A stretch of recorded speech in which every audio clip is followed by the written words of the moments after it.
Math class 10 board exam 2027 exercise 1.1 की पहली class आज है और ये एनसीईआरटी बेस पर आधारित है, क्योंकि जो क्वेश्चन आते हैं वो एनसीईआरटी बेस पर ही आधारित होते हैं। एक्सरसाइज 1.1 के जब आप क्वेश्चन सॉल्व करेंगे तो आपको सिर्फ ये दो बातें पता होनी चाहिए, इनको आप याद कर लेंगे। इसका यूज़ कहाँ पे होगा? जैसे आपसे कहा जाए कि किसी संख्या के अभाज्य गुणनखंड कीजिए, तो सबसे पहले उस संख्या को आप 2 से भाग देंगे। अगर 2 से उसमें भाग नहीं जा रहा तो 3 से ट्राई करिए, 3 से नहीं जा रहा तो 5 से भाग देकर ट्राई करिए, 5 से नहीं जा रहा तो 7 से करिए, 7 से नहीं जा रहा तो 11 से करिए, 11 से नहीं जा रहा तो 13 से करिए, 13 से नहीं जा रहा तो 17 से करिए, 17 से नहीं जा रहा तो 19 से करिए, और 19 से अगर संख्या नहीं कट रही है, मीन संख्या में भाग नहीं जा रहा है, तो आप 23 से करिए। इसके अलावा आपको कुछ भी समझने की ज़रूरत नहीं है। इतने पॉइंट से भी सवाल आपका कंप्लीट होगा। कौन सा सवाल? जब आपसे कहा जाए किसी संख्या के अभाज्य गुणनखंड कीजिए। दूसरा सूत्र आपको इस एक्सरसाइज के लिए याद रखना है कि आप जानते हो एलसीएम एचसीएफ, और ये क्या है? पहली संख्या, ये लिखा है दूसरी संख्या। तो ये सूत्र आप याद कर लेंगे कि एलसीएम गुणित एचसीएफ बराबर होता है पहली संख्या गुणित दूसरी संख्या। अब इसमें सवाल बोर्ड के एग्ज़ाम में इस टाइप में आता है कि मान लो आपको दो संख्याओं का एलसीएम दिया है और दोनों संख्याओं का एचसीएफ दिया है, पहली संख्या दी है और दूसरी संख्या आपसे पूछ रहा है, तो यही सूत्र आप लगा दोगे कि एलसीएम गुणित एचसीएफ बराबर पहली संख्या गुणित दूसरी संख्या। अब हम इसके क्वेश्चन देखेंगे, क्वेश्चन नंबर 1 से बिना देरी किए हुए। और सबसे पहले आप चैनल को सब्सक्राइब कर लें ताकि आप तक इम्पॉर्टेंट नोटिफिकेशंस जो है वो पहुंचती रहे। पहला क्वेश्चन आपका लिखा हुआ है कि निम्न संख्याओं के अभाज्य गुणनखंड करो। इसमें 5 खंड आपके हैं, 140, 156, 3825, 5005, 7429। इन सब के आपको अभाज्य गुणनखंड करना है। तो सबसे पहले हम किसका अभाज्य गुणनखंड करेंगे? 140 का। तो यहाँ पे हमने 140 लिया। अब तरीका क्या होता है, सबसे पहले इसको हम 2 से भाग करेंगे, तो 2 से इसमें भाग चला जाएगा, 2 सत्ते 14, ये 0 आएगा। फिर अभी 2 से भाग जाएगा इसमें, इसलिए कर लेंगे 2 से भाग। तो 2 से जब 70 में भाग करेंगे तो ये 35 आएगा। अब 3 से, ये 35 संख्या जो है 3 से नहीं कटेगी। 3 के बाद किसका नंबर आता है? 5 का। तो 5 से भाग करेंगे तो 5 सत्ते 35। अब 5 के बाद नंबर किसका आता है? 7 का। तो 7 से भाग करेंगे, 7 एकम 7। तो आपका जो आंसर हो गया, जब भी आपसे बोर्ड एग्ज़ाम में पूछा जाए कि 140 के अभाज्य गुणनखंड लिखो, तो आप लिखोगे 140 बराबर 2 कितनी बार है? 2 बार। आप लिख दोगे 2 की घात 2 गुणित 5 एक बार है तो 5 घात 1 गुणित 7 एक बार है तो 7 की घात 1। ये आपका आंसर हो गया। अगली संख्या आपकी है 156। ये आपका दूसरा वाला, पहले क्वेश्चन का दूसरा खंड। 156 को सबसे पहले आप 2 से भाग करेंगे तो ये 78 आ जाएगा। फिर उसको आप 2 से भाग करें तो ये 39 आ जाएगा। 2 के बाद नंबर 3 का आता है, 3 से भाग करें तो 13 आएगा। अब ये 13 जो है डायरेक्ट 13 से कटेगा तो 1 आ जाएगा। तो आप आंसर में लिखेंगे 156 बराबर 2, इसमें 2 बार आया है तो 2 की घात 2 गुणित 3 एक बार आया है तो 3 घात 1 गुणित 13 भी एक बार आया है तो 13 की घात 1। ठीक है, ये आपका इसका आंसर हो गया। तीसरी संख्या आपकी है 3825। चूँकि इसमें लास्ट में 5 है तो इसलिए इसमें 2 से भाग नहीं जाएगा, तो 2 से भाग नहीं करेंगे। 3 का जाएगा कि नहीं ये चेक करने के लिए इस संख्या के अंकों को जोड़ेंगे। अगर अंकों का जोड़ 3 से कट रहा है तो संख्या भी 3 से कट जाएगी। तो जैसे ये 3 है और ये 8 है, तो 3 और 8 11, 11 में 2 जोड़ दो 13 हुए, 13 में 5 जोड़ दो 18 हो गए। तो जो आपका ये 18 है ये पूरा 3 से कट जाता है, इसलिए संख्या भी 3825 3 से कट जाएगी। तो इसको आप 3 से भाग कर दें यहाँ पे, 3 एकम 3, 3 दूना 6, 2 8, 2 पे 22, 3 सत्ते 21, 1 22, 3 पचे 15। अब यहाँ पे अगर आप देखें 1 2 3 3 7 10 10 5 15, यानी संख्या के अंकों का जोड़ 15 है। और चूँकि 15 3 से कट जाता है इसलिए संख्या भी 3 से कट जाएगी।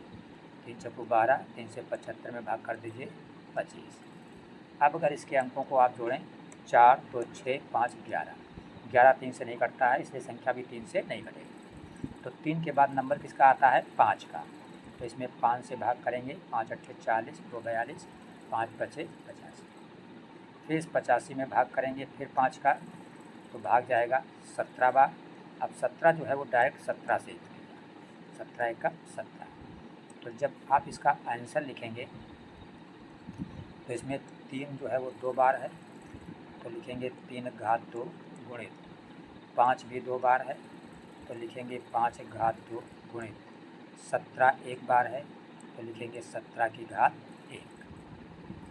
ये आपका इसका आंसर हो गया। आपकी चौथी संख्या है 5005, तो लास्ट में 2 है, लास्ट में 5 है, इसलिए संख्या 2 से नहीं कटेगी। अगर इसके अंकों को आप जोड़ें तो 5 तो 0 बेकार, 5 5 10, 10 3 से नहीं कटता इसलिए संख्या भी 3 से नहीं कटेगी। 3 के बाद नंबर आता है 5, तो ये 5 से कट जाएगा, क्यों? क्योंकि लास्ट में 5 है। अगर आप 5 से भाग करें, 5 एकम 5, 0 0, 5 एकम 5। अब ये 7 से नंबर आया, 7 से नहीं कटेगी। 7 के बाद 9 का नंबर 11 का नंबर होता है, तो 11 से अगर चेक करें तो 11 9 99, 111 एकम 11।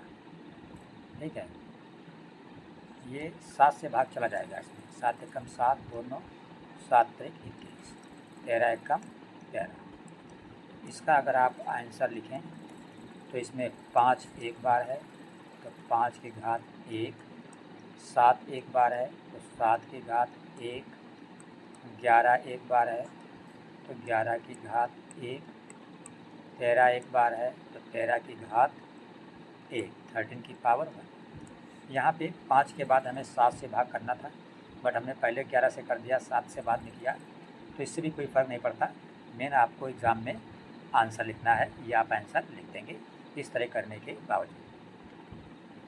क्वेश्चन नंबर 1 का जो लास्ट संख्या है 7429, 7429, तो ये लास्ट में 9 है, 2 से नहीं कटेगा।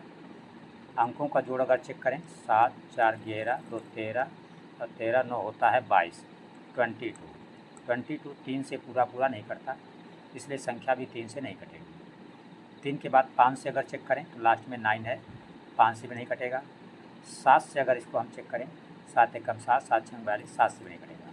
7 के बाद फिर नंबर आता है 11 का, तो अगर 11 से इसको भाग करें हम तो 11 6 का 66 होता है, 74 से 66 घटाओगे तो 8 बचेगा, 8 पे 2 82, 11 से 77, 5 82, 11 से भी नहीं कटेगा। ठीक है, तो जब 11 से नहीं कटेगा तो इसको हम ट्राई करेंगे 13 से। तो अगर हम इसको 13 से भाग करें तो 13 पचे 65, और 74 से अगर आप 65 घटाएँगे तो 14 5 गया 9, फिर 9 पे ये 2 उतारेंगे 92, तो 13 सत्ते 91, 1 92, 1 पे 9 19, तो ये संख्या 13 से भी नहीं कटेगी। ठीक है, तो 13 के बाद नंबर किसका आता है 17 का, तो अगर 17 से इसमें भाग करें तो 17 चक्कू 68 होता है, तो 74 से अगर आप 68 घटाएँ तो 14 60 गया 6, फिर ये 2 उतारें 62, 13 चक्कू 52, 13 चक्कू 52, 10 62, 10 पे 9 उतारोगे ये 109, तो यहाँ पे 17 से भी नहीं कटेगा।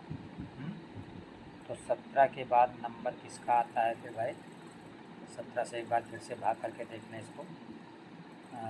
17 से भाग करें 7 4 2 9, तो 17 चक्कू 68, 14 60 गया 6, 62, 17 23, 51, 2 से 1 गया 1, 6 से 5 गया 1, 17 27 19, हाँ 17 से कट जाएगा, 17 चक्कू 68 और 6 बचेगा, 6 पे 2 62, तो 17 3 51, 3 बार जाएगा। फिर 11 बचेगा, 11 पे 9 आएगा, 119, 17 7 119। कहने का मतलब अगर आप 17 से 7429 को भाग करेंगे तो 437 आएगा। 17 के बाद किसका नंबर आता है? 19 का। अगर 19 से भाग करो इसको 437 को, तो यहाँ पे आप देख सकते हो 19 गुना होता है 38, 13 60 या 5, ये 7 4 57 और 19 3 57, यानी 19 से 437 में भाग करोगे तो 23 आएगा। अब 23 जो है डायरेक्ट 23 से कटेगा, 1 आएगा। तो इस क्वेश्चन का जो आपका आंसर बनेगा, तो इसका जो आंसर आप लिखेंगे 17 19 23। एक बार 17 है तो 17 घात 1, एक बार 19 है तो 19 घात 1, एक बार 23 है तो 23 की घात 1।